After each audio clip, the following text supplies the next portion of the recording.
Hello दोस्तों, आपके साथ भी कभी ऐसा हुआ है कि आपकी जिंदगी से कोई भी वस्तु जुड़ गई हो जिसे आप अपने लिए लकी मानते हो और उस वस्तु को हमेशा गुड लक मानते हुए अपने साथ रखते हो सकता है जो चीज आपके लिए गुड लक की तरह काम करता हो वह किसी और के लिए बहुत ही मनहूस चीज साबित हो और उसकी तबाही का सबब बन जाए। आज हम ऐसे ही कुछ वस्तुओं की बात करने वाले हैं जो बेहद ही डरावनी और श्रापित थी। यह चीजें न जाने कितनी मौतों का कारण बनी और इनको अपनाने वालों की जिंदगी में तबाही के अलावा कुछ नहीं बचा। Robert the doll. यह गुड़िया फ्लोरिडा में रहने वाले एक बच्चे रॉबर्ट यूजिंग ऑटो को सन 1906 में उसके नौकर ने दी थी। बताया जाता है कि वह नौकर काला जादू जानता था और उस बच्चे की फैमिली को बिल्कुल पसंद नहीं करता था। उस नौकर ने आपसी रंजिश के चलते इस डॉल पर काला जादू कर उस बच्चे को दे दिया था। घर के आसपास रहने वाले लोगों का कहना था कि उन लोगों ने इस बच्चे को गुड़िया से बात करते हुए देखा था और वह गुड़िया भी उस बच्चे से बात करती थी। यही नहीं, कई लोगों ने उस गुड़िया को अपने घर के अंदर घूमते हुए भी देखा था जब उस घर में कोई नहीं होता था। अक्सर उस बच्चे रॉबर्ट यूजिन का कमरा उथला पुथला नजर आता था और जब रॉबर्ट अपने माँ बाप को यह कहता था कि उस गुड़िया ने उस कमरे को उथल पुथल किया है तो उसकी बातों पर कोई विश्वास नहीं करता था। ऐसी ही डरावनी घटनाएं लगातार होने के कारण रॉबर्ट के माँ बाप ने उस गुड़िया को एक बॉक्स में डालकर घर के एक कोने में रख दिया। सन 1974 में रॉबर्ट की मृत्यु के बाद इस घर को एक दूसरी फैमिली ने खरीद लिया और उस घर के फैमिली में एक छोटी बच्ची को यह गुड़िया फिर से मिली और एक बार फिर से घर में वही पुरानी डरावनी घटनाएं होने लगी। उस बच्ची ने बताया कि यह गुड़िया जिंदा है और उस बच्ची को जान से मारना चाहती है। इस घटनाओं से डरकर उस बच्ची के पेरेंट्स ने उस गुड़िया को फ्लोरिडा के एक म्यूजियम में डोनेट कर दिया और यहाँ भी गुड़िया की डरावनी घटनाओं का सिलसिला बना रहा। ऐसा माना जाता है जो भी इस गुड़िया की इजाजत के बिना उसकी फोटो खींचता है उस व्यक्ति को वह गुड़िया श्राप दे देती है और उस व्यक्ति के जीवन में अनचाही घटनाओं का आगमन हो जाता है। The women from Lam statue. The women from Lam statue को सन 1818 में साइप्रस के लैम नामक जगह से डिस्कवर किया गया था। 3500 BC की काल की यह प्रतिमा एक पौराणिक देवी की प्रतिमा माना जाता था जिसके कारण लोगों के बीच इस मूर्ति को खरीदने की होड़ सी मच गई। सबसे पहले इस मूर्ति को लॉर्ड एल्फ्रॉन ने खरीदा और उसके बाद से ही एक के बाद एक बुरी घटनाओं और मौत का सिलसिला शुरू हो गया।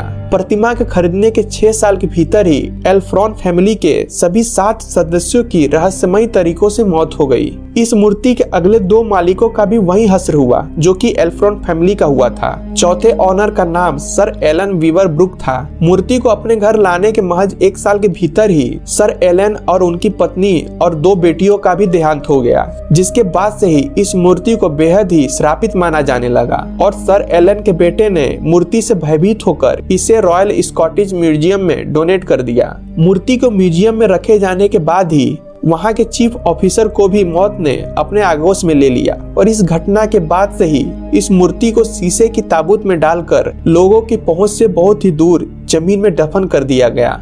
The curse chair of death बात 1702 की है। थस्क इंग्लैंड में थॉमस बिस्बी नामक एक कातिल था जिसे अपने फादर इन लॉ की हत्या करने के जुर्म में मौत की सजा सुनाई गई थी। फांसी पर लटकने से पहले उसने अपनी आखिरी इच्छा जाहिर करते हुए बिस्बी ने कहा वह अपने थस के फेवरेट पब के फेवरेट कुर्सी पर बैठकर आखिरी बार खाना खाना चाहता है और अपना खाना खत्म करने के बाद वह खड़ा हुआ और बोला उसकी मौत तय है जो इस कुर्सी पर बैठने की हिम्मत करेगा। दूसरे विश्व युद्ध के दौरान एयरफोर्स के 2 पायलट उस पब में आए और उस कुर्सी पर बैठने की जुर्रत की और पब से निकलने के कुछ ही दूरी पर उनके ट्रक का एक्सीडेंट हो गया और दोनों ही पायलट की वहीं पर मौत हो गई। इस घटना के बाद से ही जो भी सैनिक या अन्य कोई भी आदमी उस कुर्सी पे बैठता था वह कभी भी वापस घर नहीं लौट कर जाता था, यानी उसकी मौत हो जाती थी। लगातार होती इन मौतों के कारण पब के मालिक ने इस कुर्सी को पब के गोडाउन में रखवा दिया, लेकिन वहाँ भी इस कुर्सी के श्राप ने लोगों का पीछा नहीं छोड़ा। एक बार गोडाउन में कुछ सामान रखते हुए एक वर्कर ने उस कुर्सी पर बैठने की जुर्रत की और 1 घंटे के बाद ही उस वर्कर की रोड एक्सीडेंट में मौत हो गई। इस घटना के बाद पब के मालिक ने इस मनहूस कुर्सी को एक म्यूजियम में दान कर दिया और तब से ही इस कुर्सी को म्यूजियम में 5 फीट की ऊंचाई पर रख दिया गया ताकि कोई भी व्यक्ति गलती से भी इस कुर्सी पर ना बैठे।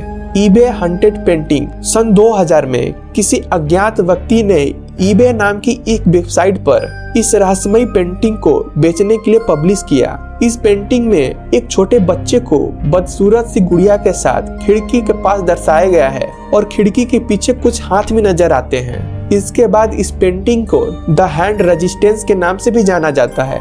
पेंटिंग को कैलिफोर्निया के एक कपल ने खरीदा था और खरीदने के कुछ ही दिन बाद उस कपल ने दावा किया कि रात के समय उस पेंटिंग के पात्र कमरे में घूमते नजर आते हैं और कभी कभी तो पेंटिंग में दर्शाया गया बच्चा पेंटिंग से गायब हो जाता है। जो भी इस पेंटिंग को गौर से देखता था वो कुछ ही देर बाद ही बीमार महसूस करने लगता था और उन्हें कभी कभी कमरे में बेहद ही गर्मी का अनुभव होता था।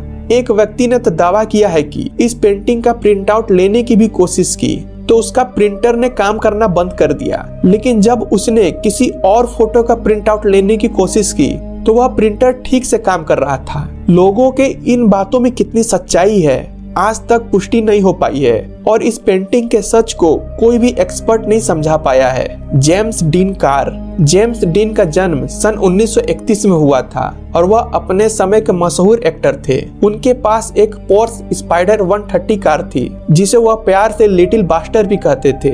सन 1975 में आई सुपरहिट मूवी स्टार वॉर्स के एक्टर एलेक्स जिनिस ने उस कार में बैठने के बाद कहा था, कार में बैठने के बाद उनको कुछ अजीब सा एहसास हुआ और उन्होंने डीन से भी कहा, मैं तो इस कार में घबराहट के कारण एक पल भी नहीं बैठ पाया। अगर तुम इस कार को यूं ही चलाते रहे तो जल्द ही तुम्हारी मौत हो जाएगी।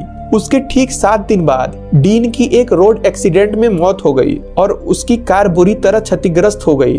उस टूटी हुई कार को बाद में जॉर्ज बेरिस नाम के एक व्यक्ति ने ले लिया। जॉर्ज बेरिस इस कार को अपने गैराज में ले गया और वहां काम करते समय यह कार एक वर्कर के ऊपर गिर गई, जिसकी वजह से उस वर्कर की वहीं पर मौत हो गई। इस टूटी हुई कार का इंजन और ट्रांसमिशन को रॉय मैकहेनरी और विलिस एसिस नाम के 2 लोगों ने खरीद लिया और फिर एक रेस के दौरान इन लोगों की भी मौत हो गई। जिन लोगों ने भी इस कार को या इस कार के किसी भी पार्ट को अपने पास रखा उसकी मौत हो गई। कार से जुड़े लोगों की यह सारी मौतें महज एक इत्तेफाक थी या यह कार एक सचमुच श्रापित कार है, यह कोई नहीं जानता। हम आशा करते हैं कि हमारी बाकी वीडियो की तरह यह भी वीडियो आपको पसंद आई होगी और आप लोगों का प्यार और सपोर्ट हम लोगों को मिलता रहेगा। जिन लोगों ने भी हमारे चैनल को अभी तक सब्सक्राइब नहीं किया है उन्हें हम बताना चाहते हैं कि हम अपने चैनल के माध्यम से पौराणिक कथाएं, रहस्य और भारत से जुड़े इतिहासों के बारे में बेहद ही रोचक और अद्भुत वीडियो